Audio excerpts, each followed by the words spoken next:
What does Zyn really give you? Not just smoke-free nicotine satisfaction, but also real freedom to do more of what you love, when and where you want to do it.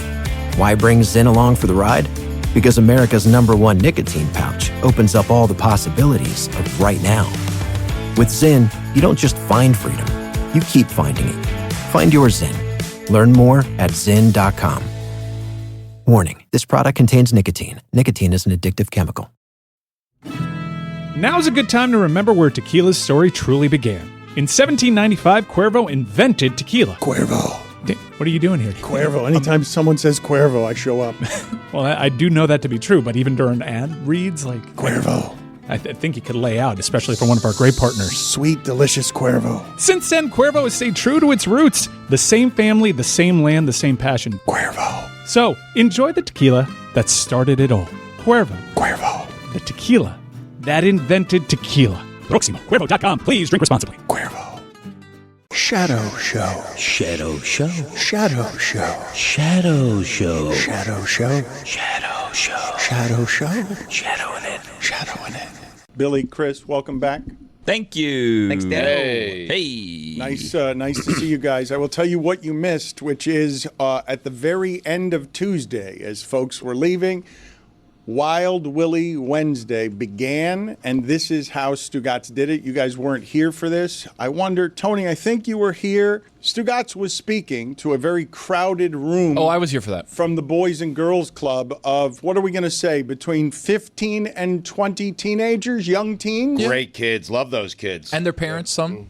Billy and Chris, you will not be surprised by this, but I do think there's the risk that you will be appalled. So what was the age range for the kids who were there with a smattering of adults? High schools, so probably like 9 to 12th grade. Yeah, but also young high school, correct? In the middle of the room, while talking to the kids, Stugotz, always authentic, never authentic, just hit them in the face with an F-bomb. Nice. I did, yeah. In what context? You know, I just said if anyone told me I'd be doing this 20 years ago, I would have laughed them out of the room. Yeah, yeah. No. Unnecessary there, I'd say. It was unnecessary. That was unnecessary there. I had no idea they were coming. I have to be honest with you. I had no idea I was going to have to speak to them, and so I just let it fly. Stugotz, I'm going to tell you right now. What you did was you bought credibility with them. You're an adult who used an F-bomb in like an official setting. Kids love that. They do love it. Yes. He's the coolest. Whatever this guy says, I'm following him forever. Yes. Did someone ask you to speak to them, or you just volunteered to do so? I walked out there, and Mike Ryan seemed like he was out of words, and so I had to step in and say something. Mike kind of lobbed something over to you to say, like, it's Stugotz, why don't you say something? Then he said that, and then he kind of walked out and smoked a cigarette. So that's the secret. When Mike's around, just bring children in. He'll stop talking. Mike out of words is something I did not think I would ever hear. Well, to be honest, Mike went out, so we were in the shipping container. It was me, Zaz, Mike, and Roy, and then the kids started piling up, and then Mike beelined it out. The moment he opened the door, he was on display. He was making things happen. He was saying things for like 15 minutes straight. Was this like a reward for these children or a punishment? Like, I mean this respectfully. Like, it was inspirational, were these I think. Delinquents? Like, this was like a scared straight situation? I'm just asking. I'm trying to get lovely girls. kids. I'm sure they were, but I'm saying, are we trying to set them on the straight and narrow here, or this is like a reward for like straight A's or something? Are you saying, are we trying to give... Like, this could be you if you don't sharpen up, is what I'm trying to figure out. Well, no, you weren't here, so they didn't see you. Or if you do sharpen up, this could be you. You know what I'm asking? I think that Chris and Billy took that to a place that I was not expecting. I will ask you again, your thoughts on Stugotz generally doing that to a group full of young men. I thought it was inappropriate, but I didn't even hear it. I was told about it afterward. There was murmuring through the crowd of shocked adolescents that who's this little guy who just... Don't be naive, man. I mean, kids are cursing at the age of 5. Yeah, those kids have heard that word before. He didn't introduce. Did you do that as a coach? My father, I will tell you guys, my father, credibility. His oldest friends will remind him that he told a group of us who were 7 or 8 or 9 years old, he reprimanded us for cursing one time, and he said, there is not anything to be gained by cursing. He yelled at us, not a damn thing.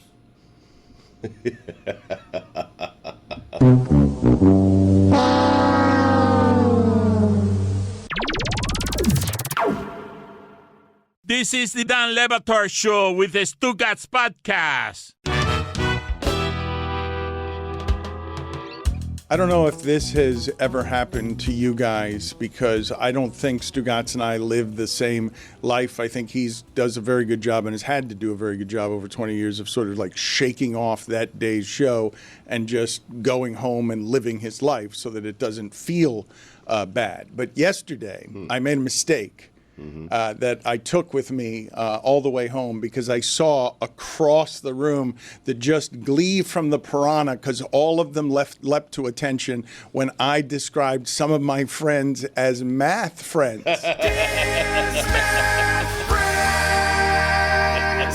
And so I just left the vulnerable opening to the group. The group saw it and said, "Oh, he's got math friends, does he? Let's eviscerate him." Yes, Greg Cody's head was down. He looked up. We locked eyes. I looked at him. He looked at me, and we knew it was time to go in on Dan. I'm not going to lie. I saw the clip. I wasn't in yesterday. I see the clip. And as Dan says it, in my mind, I'm like, man, I hope they pounce on him for this. And then 10 seconds later, they did. I was very proud. Proud of the boys. It was 10 seconds late, but I saw it on their face before then. I was trying to like do what cats do with kitty litter before that. Like, just, don't look at this. I don't want, but everyone leapt to attention. And so the thing that I wanted to ask Amin off of last night's game, because Stugotz has argued that the Knicks are better than the Pacers, and over a 7-game series, you guys make fun of me all the time about what I've been saying about hedge funds. Your math friends agree, right? I mean, well, I want to ask Amin this question based on sort of how gambling works, okay? And I want to ask all of you this question.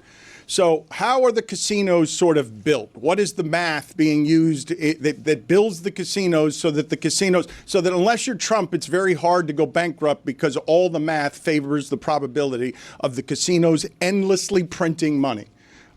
You guys understand how those are built, right? The games have whatever it is, a 54 or 55% built-in advantage, right? Yep. The question I want to ask Amin is, if Cat and Brunson on the court at the same time is a defensive liability, if Brunson is the worst player in the playoffs on defense, and what I end up doing is play the math probabilities of how it is all of these games have been sharpened, so you will attack the maximum inefficiency in a way that skews the probabilities in your favor.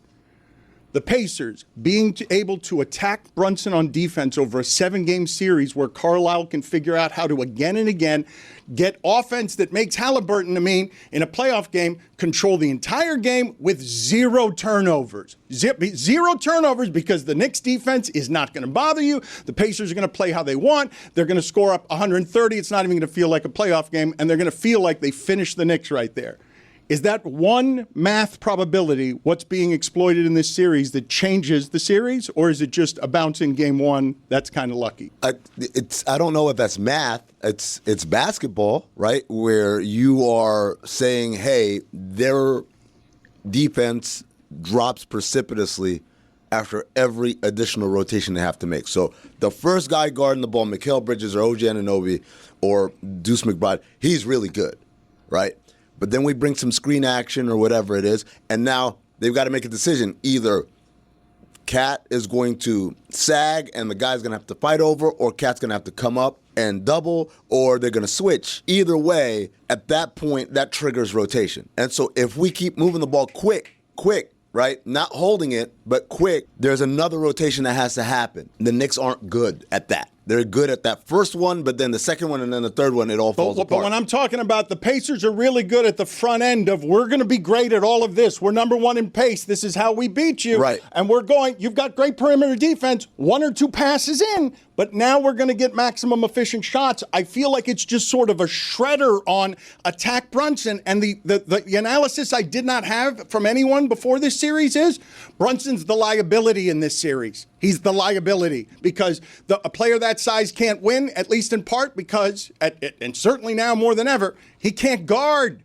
The bigger guys aren't scared of him, and so he becomes just an unbelievable weakness, even if he somehow gets to 30, some kind of efficiently. With all that said, they're a lucky shot away from having this series tied at 2 games apiece, headed back to the Mecca. I mean, it's a weird way to watch sports. Who wants to watch sports and think about probabilities? How did you feel last night? I mean, I felt bad. The Knicks lost. It's 3-1, but we're headed back to Madison Square Garden. The Knicks had to win. After going down 2-0, they had to win a road game to get it back to the Mecca. And, going into last night, I said to myself, you have to win Game 4 or you have to win Game 6 because the best case scenario for the Knicks at this point is to get a Game 7 on their home court. Can they still do that? Yes. So I will ask you and the group because Stugotz will not give you the tears until he has to. No. He's not going to get, and I'm proud of this team. I like this team. We're in the Eastern Conference Finals. We got a shot at making the NBA Finals. It's not a great shot, but we still have a shot. I'll take it. I still believe, Billy, do you think I have this wrong? I still believe that Stugotz giving us perspective in his 50s is very adult, but I'm not buying it. I don't believe it. I believe he's in hiding. He's a loud New Yorker, and he does not want anyone to see his pain until he absolutely has to give it to them. I don't know that he has pain available to give with this team. I'm not sure how invested he actually is in the Knicks. So it's being masked as perspective when it's really, I can't find the pain. I'm not going to fire Tom Thibodeau today. I'm not going to do it. I'll wait till the series is over. I mean, people are already firing that guy. Get out of here. We have 2 Mecca references by him already today, so he's still feeling it. Yeah. He's still in it. No, I want to address this, though, because Billy just made the accusation that I made last week that Stugotz denied, which is I don't believe he actually cares enough here to hurt.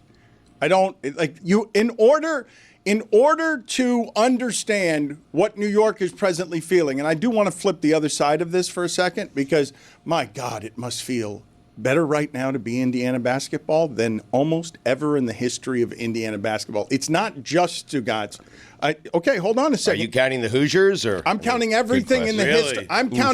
I'm saying that this Pacers team, for this reason, for this particular reason in 2025, to have Triple H or 50 Cent or whatever celebrity counter there is to Spike Lee so you can no longer be, shucks, small town Indiana against all the big things New York is. To be a series underdog, you guys can laugh at all this. I'm laughing because those are all Knicks fans that were imported in. That doesn't count. Right. Like, oh, wow, they had Timothée Chalamet and Ben Stiller. Yeah, they did. They came to watch the Knicks. Why would 50 Cent be a Pacers fan? He's not. He's a Knicks fan. I'm just saying the celebrities came to you. The party came to you.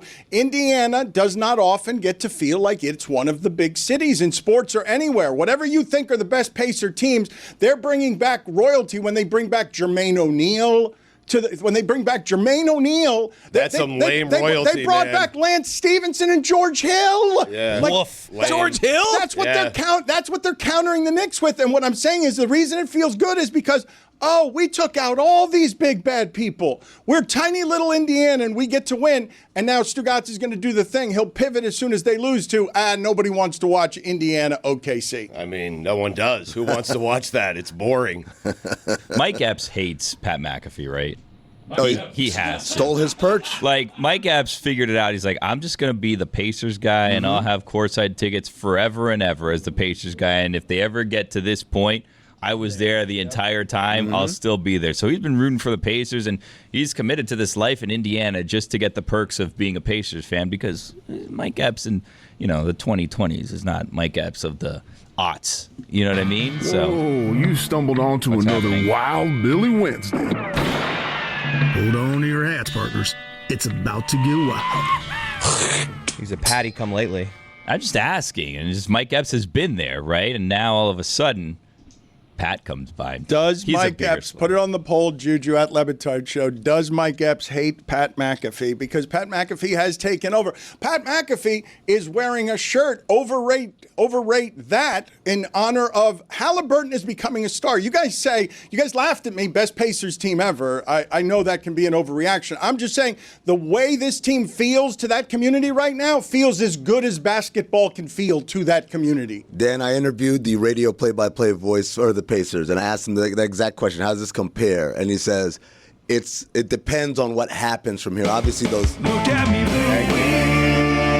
What a flex. That was a big one. You know what I hear? I heard, look at me, bona fides. Because what you're saying is not echoed by the people from Indiana. Those Reggie Miller teams were still, that's the gold standard, because those were the first ones. The Indiana Pacers had made the playoffs, I want to say, twice in their NBA history.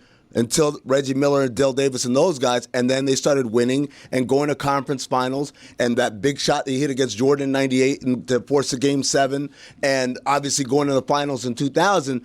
That's the gold standard for Indiana basketball. That's the thing that put them on the map as far as, hey, we matter too. This right here is echoing that. It's bringing it back, and of course they're happy. This feels great, and you're right. They knocked off Giants and all that, but no, it's not the happiest they've ever been. So those Reggie Miller teams were the first teams to not win a championship. That's the team that holds Indiana's heart right now. Move on. Pacer fans, move on. Halliburton's better than Reggie Miller. He's better. Is he not? Halliburton's the best Pacer in the history of Indiana basketball. How about that? Well, Larry Bird coached them. Does that not? That doesn't count. Doesn't count. Different category. Yeah. Regardless, He's boring too, I just like to. I think there's a conversation to be had here about me speaking on behalf of Indiana when Indiana would not want me speaking on behalf of Indiana. But that part of America treasures basketball in a way that's a bit disproportionate to the way the rest of the country treasures basketball. That part of the country has had very little winning in basketball, and when Amin mentions the team that he does, Reggie Miller is a hero in that market because he led a villainous Indiana squad to pretty close to the top of the sport, and Michael Jordan's really good. Yeah. And so a whole generation of parents and grandparents see the best Pacer team. It's a little bit hated. It's rugged and rough. It's got personality. That's your grandpa's team. That's your dad's team. And Amin speaks for them as the, what we called you? The elder. Unc is better. He's not wrong, but this team has not yet lost. This team has been best in the league good the last 60 games, and this team has done something else, Stugotz, that I think is worth celebrating if you put down your biases of, no, I just wanted the Knicks in the finals. That's the interesting final, big market. But can an argument be made, and you guys will say no, but can an argument be made that you look fondly more over being a really like a roadblock, a thorn in the side of Michael Jordan, and that's more of like a feather in your cap than beating Jalen Brunson? Fair enough, but this is the time that we're living in, and nostalgia, I guess, is going to win all the arguments on this. Is why Stugotz can say Michael Jordan's the best ever, because there were 6 Reggie Millers of that era, and Reggie was about the 6th best of them. Maybe. And that's as high as Indiana climbed when the legacy was being written, when the history was being written. But this dude and his dad are not afraid of what this moment is, and when I say they're dragging into this America, divided as it is, however oppressed the white person feels in Indiana about things, to knock off New York when New York is throwing trash at your fans, and to have McAfee rise up as a voice on behalf of your region because nobody wants your region in the finals, oh, that's some bleep you that they get to fight with America on that feels really the top of sports. It's the best stuff. Oh, you don't like our guy and he beats the respect out of you with 0 turnovers in a game you need? Your celebrities come in and Halliburton controls the entire game because we've maximized the inefficiency. You cannot guard us. You will not be able to guard us for the next 3 games. Our pace will beat you. We have the casino's advantage the rest of the way. Can we hit Dan with the straw man argument, please? All right, hold on a second. Let me find it for a second. Nice. Because you think there's a straw man here? Yeah. I don't think anyone but Tyrese Halliburton think it's Tyrese Halliburton against America right now. You don't think Indiana will conjure that storyline for itself? No. Just basketball, man. The thing about what you're saying is, first of all, when you say, oh, do you think Tyrese Halliburton's overrated? That was based on a player poll, not a nation poll. I don't think the nation thinks Tyrese Halliburton is overrated. That was a player poll, and as the great Rachel Nichols did the math, it came out to about 7 players.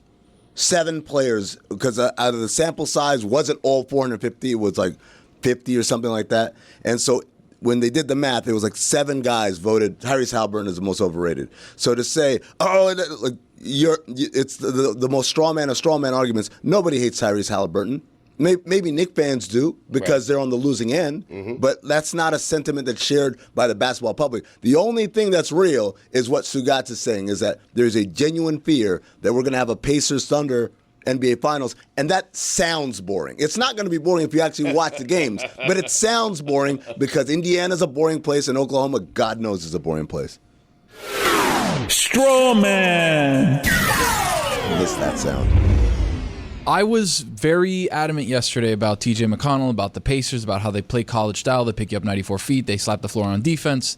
But after much thought, I'm actually back.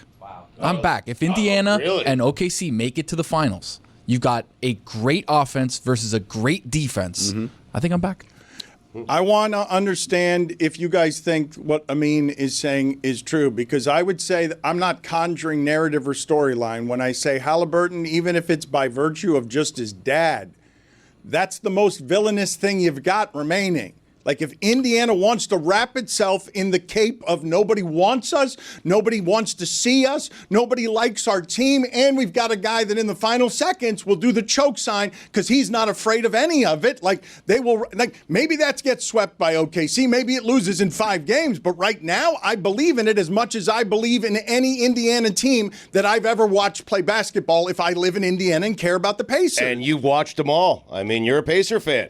I'll tell you right now, the biggest villains in the playoffs right now are the Oklahoma City Thunder. Everyone hates that team, and it staggers me. They hate them because Shai Gilgeous-Alexander gets to the free throw line. They hate them because they foul up 3. They hate them because, you know why they hate them, Stugotz? They hate them because all the year long, they're like, well, they're not going to win because of this, that, and the other. And now they're steamrolling, and it's like, holy crap, they're actually going to win this. None of those concerns that you had mattered. It doesn't matter. They're just that good. I was thinking about Halliburton and SGA. They are superstars, but here's the problem. They're superstars who don't dunk.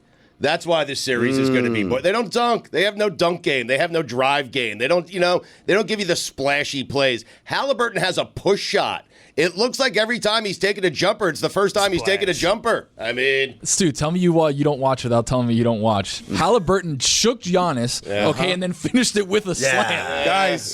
Guys, do it more often. Stugotz, just if I may, on what you just saw last night. You guys don't want the math. How about the simplicity of this? Controlling the game on a finger with a number 2 that could go for a quiet 30, because Siakam has been historically, we could say he's a very good number 2 and uniquely equipped to do some of the things in the modern game two-way that Brunson cannot. Siakam, I don't know if you'd say he's underrated. Maybe he gets exposed in the next series, but he can go for 30 at any time, and you wouldn't have been laughed out of the room if before this series you'd asked out loud, hey, who's the better players, Siakam and Halliburton? It wouldn't have been much of an argument, but some people who've been watching Indiana basketball would say, look, Siakam's a really good number 2. And Siakam does the secondary thing last night, but the game was controlled on the finger of somebody. The triple-double with no turnovers is asinine. Like, you're not playing any defense, or the mastery of offense is such that if you're a traditional point guard and you can do that against playoff Knicks basketball, that is something that is very close to a perfect game, even if you only make half of your shots. He's the first player in NBA history to have 30-plus points, 15-plus assists, 10-plus rebounds, 5-plus threes, and 0 turnovers in any game, regular season or postseason. That is mathematically described as pretty close to unstoppable when a playoff team goes 130, and the way they beat you is because this part is boring. Yes, OKC wins because they cause more turnovers than anyone. They turn the ball over less than anyone, and they got top 5 offense, top 5 defense. That's the obvious way they win. But this is a different thing, and among all the things that exist as a spaceship, this with pace might be able to say, now I don't think it can, because I think Halliburton will look far different against the OKC defense, because the OKC defense will strangle Anthony Edwards and your dunkers and Jokic and everybody. It's not going to be fun. The end of the NBA season, I think, if OKC doesn't have an injury, is just going to be a boa constrictor, just squeezing the fun out of the sport for the last 4 games. Now you're coming around. What does Zyn really give you? Not just smoke-free nicotine satisfaction, but also real freedom to do more of what you love, when and where you want to do it. Why bring Zyn along for the ride? Because America's #1 nicotine pouch opens up all the possibilities of right now. With Zyn, you don't just find freedom, you keep finding it. Find your Zyn. Learn more at Zyn.com. Warning, this product contains nicotine. Nicotine is an addictive chemical. Hey everybody, it's Mike Ryan, and the boys of summer are already humming. They fixed the sport of baseball, everybody, so go out to a ball game. Sometimes tickets are harder to find, sometimes you want a better deal than what's out there. Well, Game Time is the place to check for Major League Baseball tickets. And now Game Time makes getting tickets even faster and easier. Prices on the Game Time app actually go down the closer it gets to first pitch. With killer last-minute deals, all-in prices, views from your seat, and their lowest price guarantee, Game Time takes a guesswork out of buying MLB tickets. You may be asking yourself, Mike, what does last-minute deals even mean? It means you can save up to 60% off buying last-minute tickets for sports, concerts, comedy, and theater, the whole gamut. Plus, you get all-in pricing. Toggling this feature shows you the total upfront with no surprise fees at checkout. I know how much people hate that. I've been there. Hated it. Don't have to deal with it at Game Time. That's what makes it my favorite app in the marketplace. Take the guesswork out of buying tickets with Game Time. Download the Game Time app, create an account, and use code Dan for $20 off your first purchase. Terms apply. Again, create an account and redeem code DAN for $20 off. Download the Game Time app today. Last minute tickets, lowest price, guaranteed.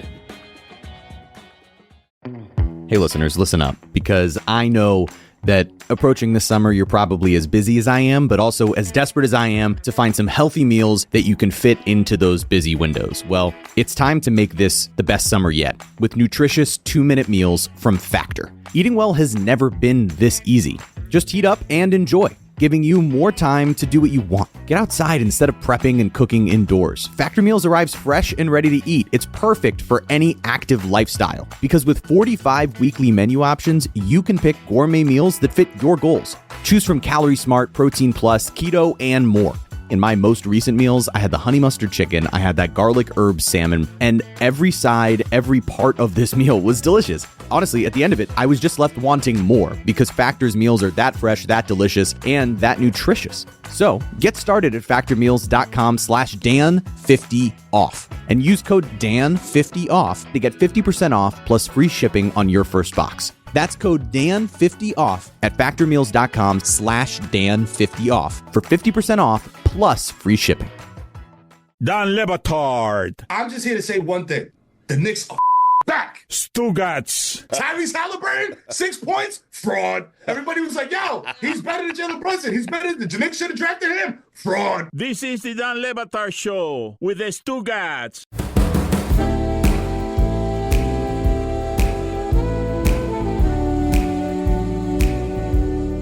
Can I give you a minor gripe as a Hooper and on behalf of Hoopers, and you guys can agree or disagree with me on this situation? So, Tyrese Halliburton, I think part of the problem here is he needs his own thing, right? Like doing the choke like Reggie does on a shot that didn't end up winning the game. Felt forced. It did feel... Thank you. Oh, I like that. I don't know if there's words here. So doing the choke thing, I feel like was slightly forced. Yesterday, he hits a 3 over Brunson, and then he does Brunson's celebration, right? Yeah. Earlier, he does kind of like the big, like the marbles situation, like the big, like balls. I feel like he needs his own. He did a Dame Time also. Yeah, like here's the thing. Imagine if you're like an up and coming superhero, right? Or like even you're, I don't know, an established superhero that we don't know much about. Like, correct me if I'm wrong, because you're qualified for this as both a hooper and a nerd. Yeah. So like the Green Lantern, like when he does something, imagine him putting up the bat signal. Like that's not exactly how this goes. Like. Right. You need your own thing. Would Kobe Bryant do this? Not to bring up Kobe, but would Kobe? No. You mean Kobe? Oh, I think I saw Michael do this. No, one time. You can bring up Kobe. It's fine. No. I'm just saying that Kobe. Wolves don't concern themselves with the thoughts of sheep. Oh, there it is. And here's the problem. What about the thoughts of thunder? He's too worried about kind of having these moments and doing other people's celebrations in their face.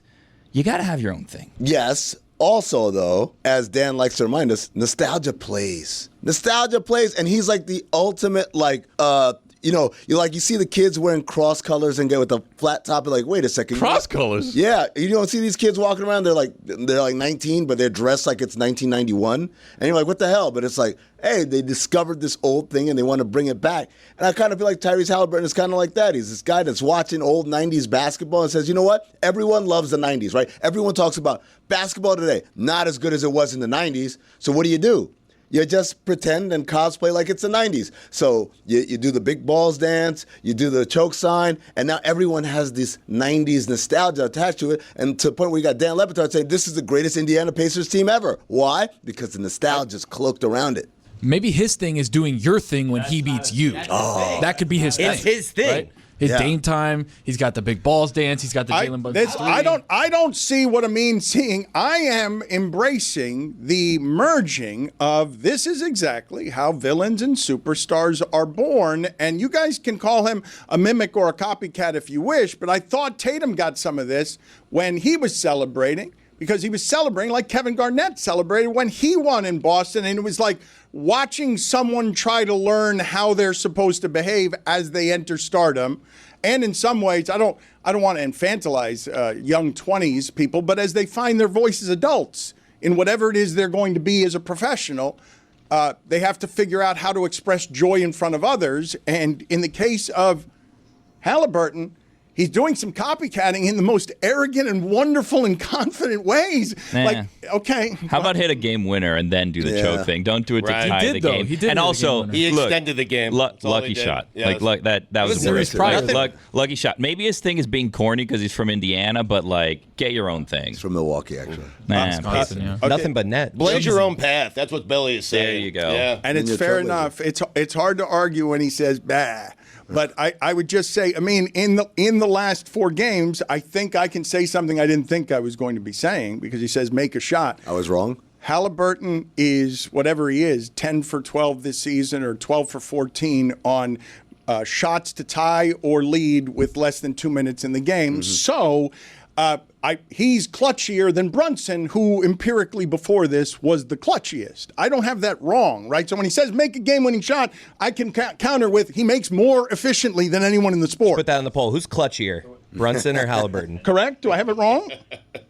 Look, he's made these shots, and it's pretty remarkable. I think Brunson has not been good this series. We could say that. But, Brunson would point to 80-some games of him doing it.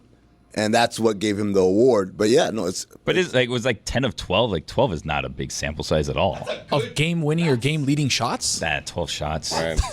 I'm blown away by that stat. That was interesting to see that particular thing sweep across the room where Billy was just that. And I'm looking at Chris, and I'm like, well, he's not reacting. 90%, by the way. But that's how Wild Willie Wednesdays work, and you got to just understand that.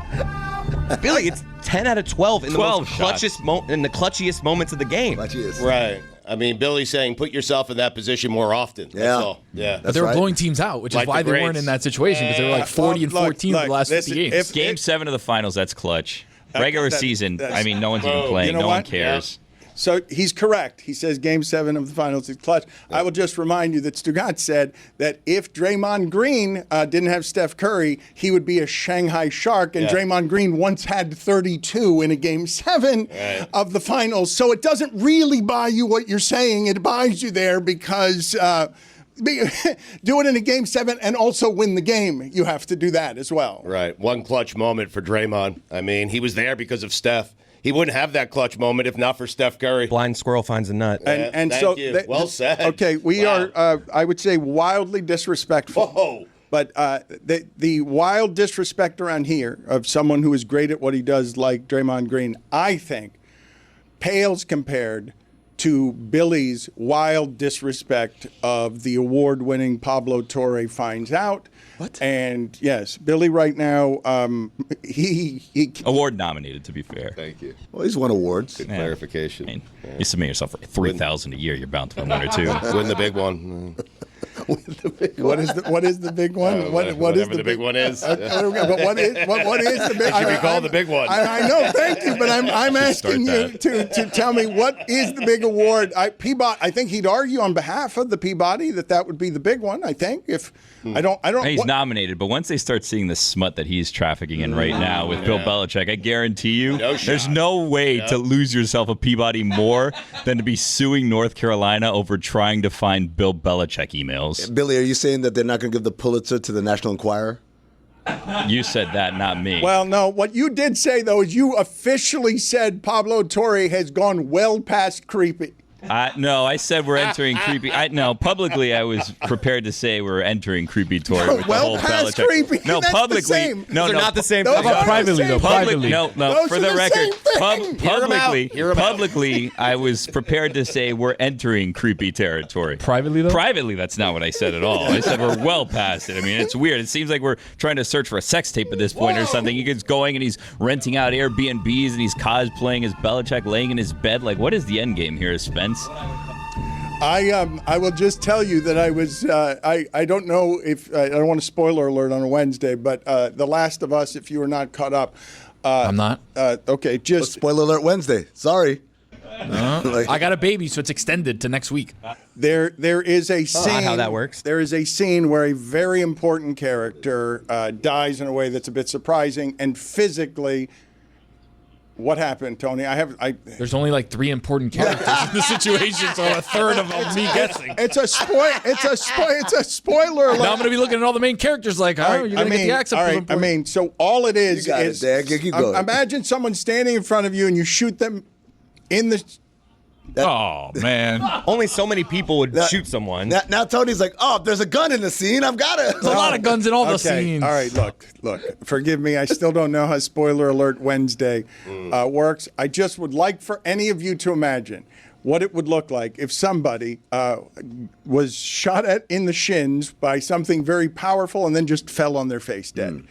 That is how I came in today when I had plans for today, and Billy undercut me at the shins with saying Belichick is well past, or that Pablo is well past creepy, and that I've got to rein him in. I didn't say that publicly. That everybody Privately. involved, that everyone involved is well past creepy. Pablo worst of all. I feel like is what you were giving me. No.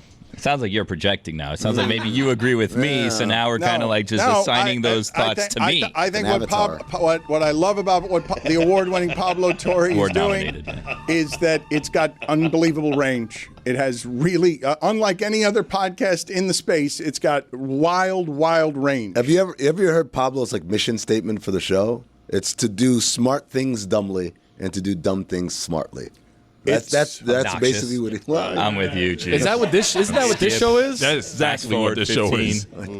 I think we do dumb things pretty dumbly. We do them smartly sometimes. Okay, look, I don't want to do this. He's the award-nominated, Peabody-nominated Pablo Torre, and he's also creepy. But what I was saying to you is that that was Billy's second, worst take, or Worst. the second cruelest take, or the second private conversation. Okay, but the private conversation. You're in charge of this company. I have to, we have these conversations. So maybe say, hey, Pablo, maybe we stop, trying to dabble in the sex life of a 71-year-old and a 24-year-old a little bit here, Right. Yeah. So making us look good here. Trying to win a Peabody here. Maybe let's stop, with the whole Belichick thing. When he talks like that, it's private. Tim. Yeah, that's private. I thought you knew. Right. I thought you have to come up with a new private. I thought you were now. doing Belichick there. No.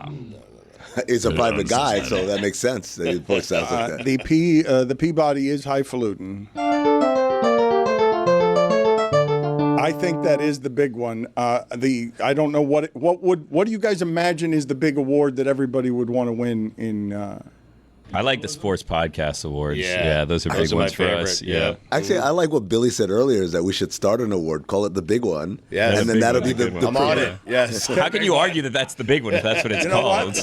This is what I'm going to argue. This is what I'm going to argue, okay? I'm telling all of you guys that within an hour, I'm going to award the big one. Really? Yes. Wow. You have that power? I'm gonna personally. I want to get it. Congrats to Pablo. In the net. No, I don't. And think, Samson. I'm not even sure that they're going to win. Hockey show. This is his first nomination. This is the hockey show's first nomination. I will tell you that I would be willing to give the big one right now. If none of you are watching this, you're missing what Yeti and Chris, I said this yesterday, are doing for an old man to produce him in a way that creates a funny chemistry with not very much in the way of post-production costs on the editing. So the show looks exactly as you would imagine it if a 70-year-old grandpa was doing it from a closet with Chris Cody, who I'm guessing is wearing sunglasses because he's baked. I'm not sure, but I'm pretty I'm just sure. going for a thing. Right, It's like on yeah. that show, I wear sunglasses. Yeah. It's like a new character I'm working Okay, on. yes. Okay, And so, I'm with it. in the The most character is just you wear sunglasses. Cannabis Chris. I did a couple weeks with no hat and sunglasses. So like bad no look for you. hat, sunglasses on my dad's show, hat, no sunglasses here. Two different people. Okay, you without a hat is one thing. This takes me back to the Billy take I was telling you about that I think is worse than the take that Pablo is creepy. I was Is this private or public? Because I Which feel voice? Which voice did It's- you use? he's basically being disrespectful to 20 years of tennis by yelling that Nadal needs to wear a hat. Otherwise, he's like that Nadal needs to wear a hat to cover up that he's aged in a way that Billy's not comfortable. I don't think it's a hat. I think it's a headband. I mean, correct me if I'm wrong, Billy, but I think it's a headband. He did tell us this in private, Dan. Well, but anyway. and that's not how the conversation started. It ended up there. But what Right. I was saying was the four of them seem to get together like every other week, but we're making these reunions like this big thing. Like, oh, guess who's here, Rafa? And it's like your friends that probably flew on the same plane as you because you guys are constantly together doing things. And I was just like, enough's enough. Why are the four of them continuing to reune? I thought he retired like 2 years ago. I'm He's still with going. you. I don't know who's active. I don't know who's not. I'm assuming Andy Murray's not. But Andy Murray is not slow behind on who's not aging the best in that situation. Based on aging alone. Wait, rank them for me. Based on aging alone. This Okay. is the, come on, let's not do No, this. let's do it. Let's You not started do it. this. We're here. Yeah, I mean, You started this, friend. I started it. Yeah, you started it. I started it. Private conversation. Yeah. I started it. All right, do it. We want to go in reverse order, or are we ending Reverse on number order. one? Or We're ending just on one? number one. Yes. Build that anticipation. Who's aging the worst of this foursome? Is what you're asking me. Yeah. I hate doing this. Any all eyes? No, there's only four. So if you come in fourth, you're aging the best, right? Yes. no, you're aging the worst. Oh, see, I would think one would be aging No, the worst. one is the guy who. One is aging So who's the the best. ugliest? As you're asking me, is one. Well, I mean, you said it. I Whoever's didn't. aging the best is four. Why are we doing Go on. this? All right, number 4, What are we doing? You asked. Rafael Nadal. Wow, Rafa. The best? Based on looks, Yeah, he looks good. He looks great. It's just a hair. If I were to see the four of them, I would say that man is the best of this bunch. Especially if you don't in have terms- a bird's eye view. That's the because Andy Murray's starting to kind of, Yeah. and I don't want to infringe on Mike's territory here, but his hair is going. We're gonna do a sports gossip show that objectifies That's another show. the decaying appearances. Is of that men. objectification if it's the opposite of good? It's We bad? are not in any position. I'm not objectifying them. I'm not saying I want to F them. I'm just saying, this is, who is not aging. the He's being best. objective, not objectifying. Thank you. He gets it. I get it. Can you be objective without objectifying? Yes, that's what you're doing right now. I don't think that this show is qualified to Number tell. 4, the Joker.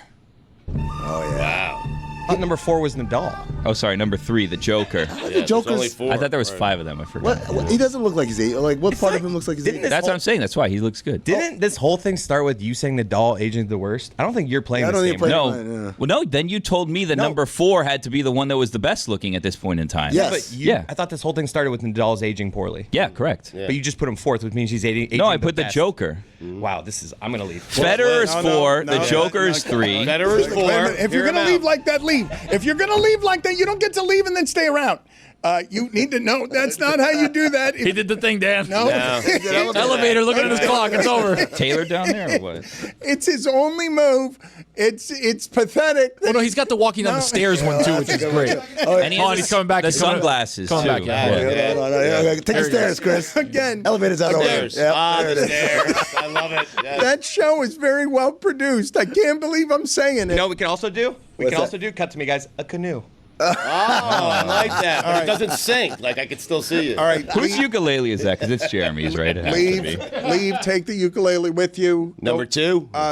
Billy, please, Andy Murray, number 2. please stop doing this. Please. I won't tell you one. We won't finish the list. It's fine. No, now I need number. No, I'll listen to you. You know who number 1 is. Well, I Only told you 4. 3 of the 4. Right. We know who I know. number 1 is. You got Fed at 4, Joker at 3, Murray at 2. The problem I have with everything that we're doing right now is I really have a problem with this. These 4 men have been a symbol for youth. I told you the story, anymore. Stugotz. Just Federer. I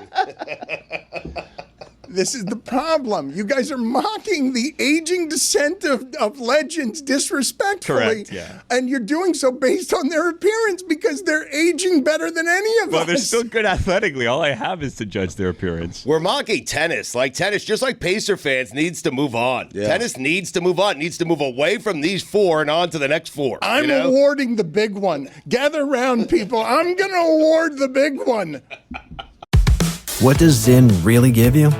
Not just smoke-free nicotine satisfaction, but also real freedom to do more of what you love, when and where you want to do it. Why bring Zyn along for the ride? Because America's #1 nicotine pouch opens up all the possibilities of right now.